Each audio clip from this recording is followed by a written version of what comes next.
കാസർഗോഡ് നീലേശ്വരത്ത് വനം വകുപ്പിനെ വട്ടം ചുറ്റിച്ച് കൃഷ്ണപ്പരുന്ത്. നാട്ടുകാരെ ആക്രമിച്ച പരുന്തിനെ വനംവകുപ്പ് പിടികൂടി കാട്ടിൽ വിട്ടെങ്കിലും പരുന്ത് തിരിച്ചെത്തി. പരുന്ത് ഇതുവരെ 20ഓളം പേരെയാണ് ആക്രമിച്ചത്. അരുൺ പാറക്കലാണ് വിവരങ്ങളുമായി കാസർഗോഡ് നിന്നിപ്പോൾ ചേരുന്നത്. അരുൺ, എന്തൊക്കെയാണ് വിവരങ്ങൾ?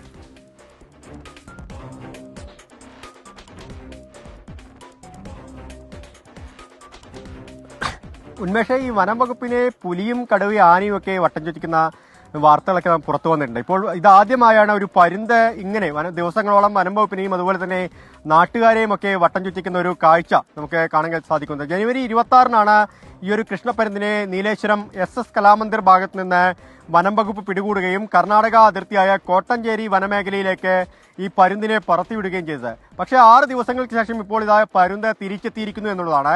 അത് മാത്രമല്ല, പ്രധാനപ്പെട്ട കാര്യം, ഈ പരുന്തിനൊപ്പം മറ്റൊരു പരുന്ത് കൂടി ഈ സ്ഥലത്തേക്ക് എത്തിയിരിക്കുന്നു. ഇപ്പോൾ ആളുകളെയൊക്കെ ഇങ്ങനെ നിരത്തി പരുന്ത് പറന്ന് കൊത്തുകയാണ് എന്നാണ്